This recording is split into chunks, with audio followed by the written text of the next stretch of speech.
شیخ ابو سعود افندی رحمہ اللہ کی تفسیر کے اندر ایک اور بحث یا نقطہ جو کافی اہم ہے وہ ہے اس کے لغوی اور بلاغی پہلو یا لغوی اور بلاغی مباحث، کیونکہ آپ نے اپنی تفسیر کے اندر تفسیر کشاف سے بڑھ کر لغوی مباحث کی طرف توجہ دی ہے، اور بلاغی مباحث تو اس تفسیر کے اندر بہت ہی کمال کے ہیں۔ تو اگر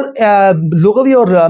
بلاغی مباحث کو دیکھا جائے تو آپ نے عموماً آیات کی الفاظ کی لغوی مباحث بھی بیان کیے ہیں اور ان کے صرفی ساخت پر بھی گفتگو کی ہے۔ تک اس تفسیر کے بلاغی پہلوؤں کی بات ہے تو وہ اس تفسیر کی ایک بہت ہی اہم خصوصیت ہے۔ علامہ محمد حسین الذہبی نے اپنی کتاب التفسیر المفسرون میں اس تفسیر کی اس صفت پر کافی اہم باتیں لکھی ہے، اور آپ نے لکھا ہے کہ آپ نے بلاغی نکات ایسے ایسے لکھے ہیں جن کی طرف اس سے پہلے مفسرین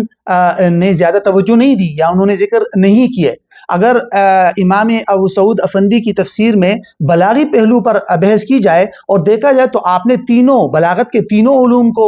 بیان کیا ہے اپنی تفسیر کے اندر اور ان کو استعمال کیا ہے، خواہ اس کا تعلق علم بیان کے ساتھ ہو، علم بدیع کے ساتھ ہو یا علم معانی کے ساتھ۔ نقطہ ہے جو کافی اہم ہے اور اس تفسیر کی ایسی خصوصیت سمجھی جاتی ہے جو اس کے علاوہ تفاسیر کے اندر بہت کم آپ کو ملے گا، اور وہ ہے اختیار کے عناصر پر گفتگو کرنا۔ اختیار کے عناصر کا مطلب ہوتا ہے کہ نظم کلام میں اختیار کے عناصر،